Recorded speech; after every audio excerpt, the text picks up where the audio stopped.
We're here again, Jeremiah Graves on the Gravedigger Report with Kenny Gallop from Howard University, strong safety. That's going to add him to the show. Kenny, what's going on, champ? What's going on? How you doing? How you doing? I'm doing good. I'm doing good. So we definitely got you on the show, man. One of the top free safeties, man. In HBCU football, man. What can I say about you, man? You know, tackles across the field, up and down, coming down, around. What can I say, man? Man, thank you for having me, man. I'm blessed to be here. Definitely. So, Kenny, far as for yourself, we know that you're going into the 23 season as one of the top safeties in HBCU football. Your name is, ringing bells across, college football. How do you feel about that for yourself? At first, like I said, it's definitely a blessing.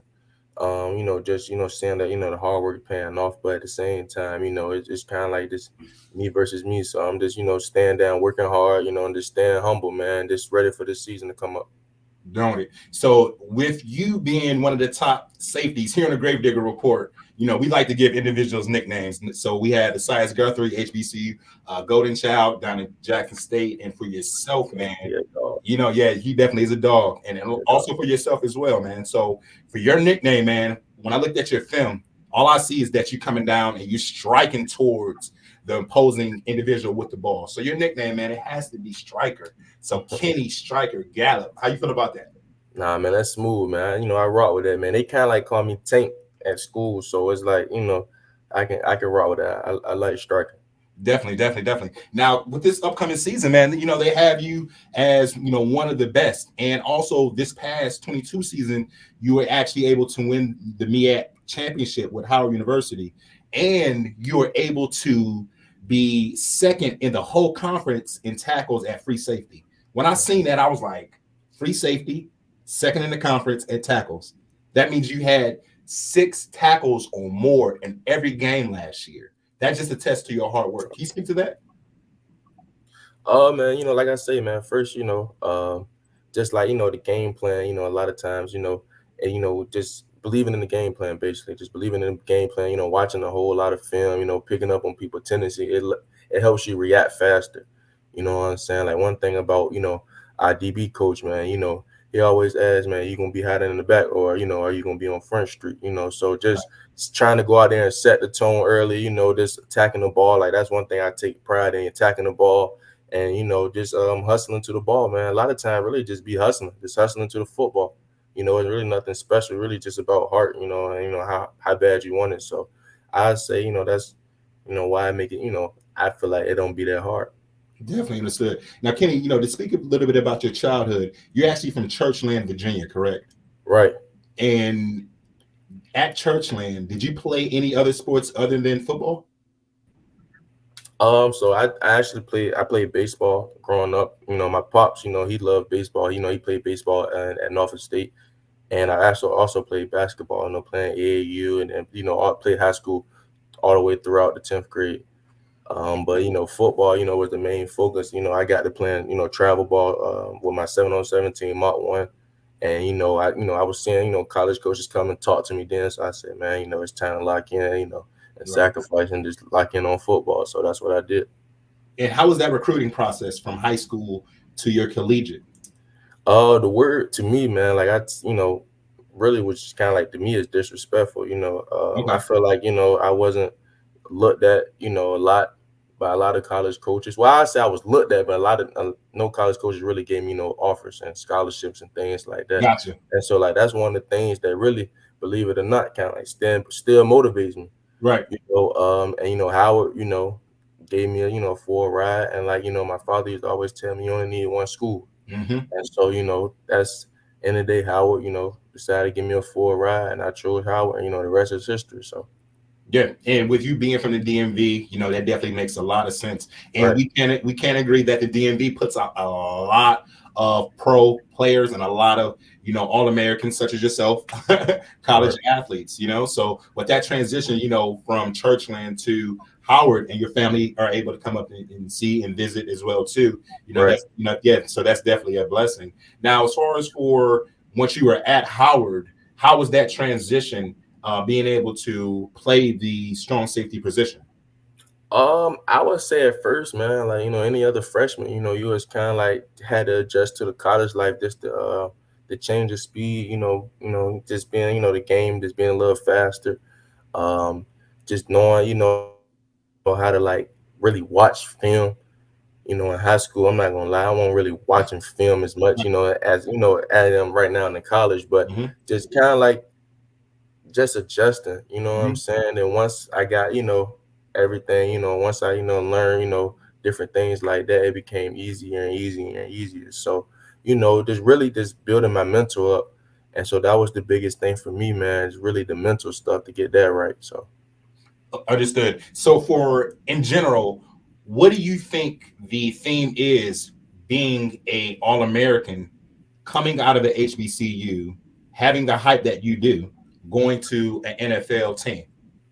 right. So I would say, man, really with that, like I say, man, like I still believe, like I'm a firm believer that I don't, I believe that NFL teams, they see that and all, but at the end of the day, they're gonna want to see your film and want to see what you want to do. I feel like there's a lot of guys that that's underrated, that slept on, but they film is real good. So it's like I don't really get deep into that. I just want to make sure that my film, prove like, okay, this man coming down hustling, this man coming down attacking the ball. He's attacking the football. He's everywhere on the field. That's why I want people to watch my film and be impressed by that. So that I'd say that's my biggest thing when it comes down to all that. Understood. Now, speaking of hustling, we know it's summertime. We know as of right now, you're outside, Right. running 110s, lifting weights, getting prepared for this 2023 fall season. How's that going for you? It's going well, man. Just being back here with the guys, man, getting that bond together, working hard. Our strength and conditioning coach does a great job, motivating us, and just really getting better, man. Just, you gotta love it, man. Like this, my opinion, my favorite part of the year, just this the brick by brick and just, trusting the process, seeing your body transform and just Right. different things like that, getting in the best shape before the season. So, this is my favorite part of the year, man. So it's going great. Definitely. Now, with you working out and you making some, huge adjustments, you're going into this season with a lot of hype, and it's noted and definitely, reciprocated. Now, with that being stated, what are some of the adjustments that you're making as far as for your development? First, man, a lot of times really like a lot of off the field things. So like I said, just really trying to be more flexible. Okay. That's one thing that I want to be more lean. So I've been doing a lot of core exercises, just trying to really like, just kind of be more built, and like more muscle and things like that. So them two things really been the main thing, I've been like, focused on when it come down to it. Everything else I've been doing the same. But them two things are the most, newer things. I'm saying just eating better, things like that, sleeping more, just pretty much being a pro, just taking care of my body. So that been the main thing. Understood. Now, with everything that has taken place from last year until now, I know that Howard was able to win, the MEAC championship, like I stated earlier, and that was a big, handshake and foundation, due to yourself at playing, safety at the position as well too. How does the team and the overall Howard arena view you as being, a leader, on the team and as one of the individuals to go to on the defense? Right. I say, my teammates, man, everybody respect me just because, I'm the same guy every day. A lot of guys, can come up there, be talking, you know, act like, they running hard, but then it just be one day. One thing they'll say about me, I'm consistent, so you gonna hear my voice. I'm not the guy that's gonna sit there and try to like cuss you out, things like that. But just push you in line, hold you accountable. And then one thing about me, I say that people love about me that I'm willing for you to hold me accountable. Also, you see me Right. slipping, I want guys that's gonna tell them, hey man, KG, it's time to go. It's time to work. So that's one thing people respect about me, just being consistent and just being always being on time. So like I love leading by example. So. Gotcha. Now, as far as for with you being a leader and also being the All American you are, and also on and off the field, you're doing great things. Now, as far as just for Kenny, what do you think the main attribute for yourself as playing the safety? What is that? What Okay. sets you? Yeah. What sets you apart from all the other safeties within the HBCU and also in collegiate football? Right. So like I say, man, just really just being versatile and just being like aggressive. Me personally, I feel like I'm the most aggressive DB out there.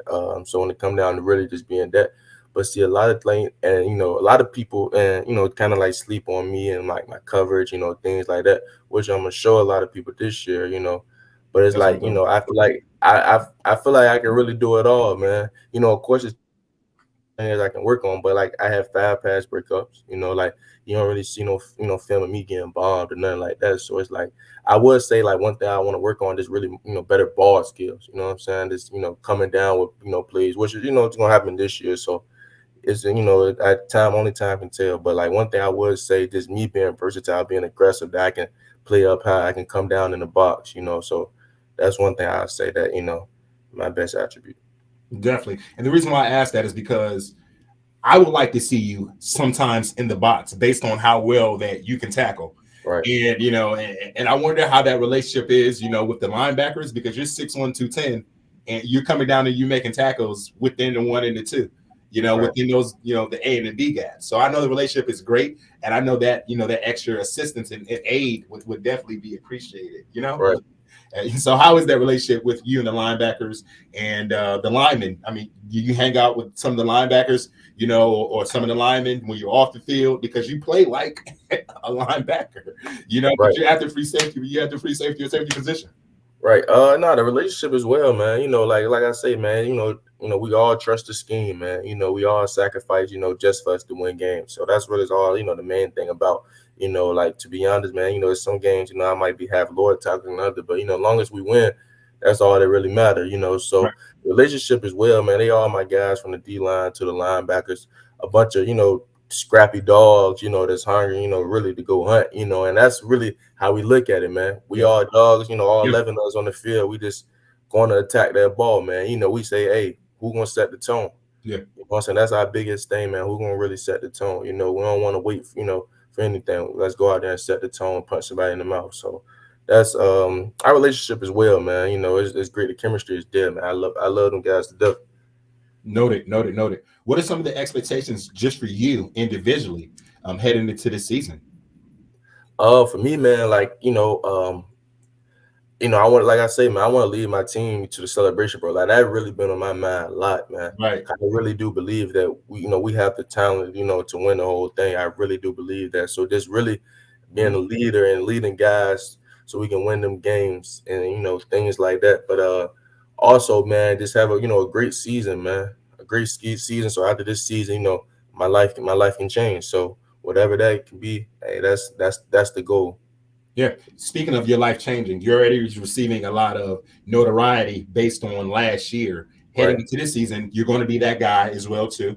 Right. Heading into the 2024 spring, hopefully by this time you'll be with the team. But just Right. in general, how does that look for you? What's that type of feeling? Is that a goal? Is that something that you're kind of like, hey, this is why I came to Howard for? Man, I mean, it's a blessing, man. Like to be honest with you, man, like I really have like 2 more years of eligibility left. But like like one of my mentors told me, and I tell the people, man, like I really don't have no plan B. Like I'm playing like this is my last season left. You know what I'm saying? So like I tell people, man, like if people, who've been training with me, I've been training with my guy Justin, back at home, and like he'll be one of the guys that could tell somebody that, man, like nobody, like we ain't haven't seen nothing.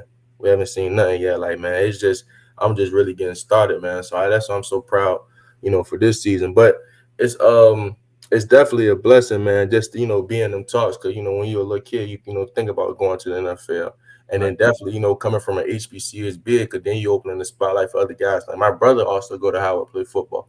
Okay. So, I'm opening, spotlight, for things like that. So it's bigger than just me. I would say that it's bigger than just me. So I tell people, man, it's easy, to transfer to a bigger school and things like that. But, just, being there at the HBCU, be right there with your brothers and like put the spotlight on, for your brothers. It's a huge deal. Kenny, with you being a trendsetter, at Howard University and being able to open that door, why didn't you choose to go to another school? And that's really the main reason, man. Like that's really the main reason, because at the end of the day, you transfer to a big time school. I feel like they're not gonna really say what you did, at HBC. They're gonna say what you did at the Power Five, or things like that. But it's like another, like I said, man, just really just opening the doors for guys. Cause there's a lot, man. There's a lot of talent, man. Especially how our younger guys, man, they're just as talented as me. They just don't have the spotlight yet. So just really opening the doors. And if scouts coming to see me, they might see somebody else, see my teammate or something like that, and he can put them on also. That's really what I'm all about, man. At the end of the day, I'm a team player, man. So that's what I'm about. Just really, just getting this, just opening the doors for my guys, man. Opening the doors for Howard and HBCUs all together. So Received. And Kenny, you had choices if you wanted to transfer to a bigger school. If you would enter your name or enter your hat into the transfer portal, and for you to stick at Howard University and continue to love Bison Blue, that definitely speaks volumes for yourself. Now, being from Churchland, from the community, and also with them being able to around you based on you going into this year with all the hype and the notoriety, how does that feel? So first, just being from there, I love, a lot of people, they still show me love. So that's one thing I can respect, man. It's always love, it's at home, people cheering for me and things like that. And just really let's surround the community with positivity. They love, seeing guys do well. Cause where I'm from, in Portsmouth, there's a lot of negativity. There's a lot of things going on in the city that, we wish that things can change, but seeing things, seeing positive things, helps everyone out. So that's good. I definitely understand that. Kennedy, we wish you the best here on the Gravedigger Report. We definitely want to have you come back on in the fall. We definitely going to have some other defensive backs that's definitely going to be speaking about you as well too. Like I informed you that your name is starting to raise confetti. And we want to say here on the Gravedigger Report, we were able to feel that confetti. We felt it, several weeks ago. We was able to get in contact with you. And hopefully, for this season, we can say that, your name will be called for next season, for the NFL draft. Right. And that's the main goal, man. I appreciate that. Definitely understand. So, Kenny, you take it easy. We'll definitely be in contact with you. Okay, sir? Okay. Appreciate that, man. You have a good one. Yes, sir. So that concludes another edition here on the Gravedigger Report. You can follow me, Jeremiah Graves, aka the Gravedigger, on gravediggerreport.com, or you can follow me on Instagram on www.gravediggerreport, Instagram, Gravedigger. Until then, take it easy.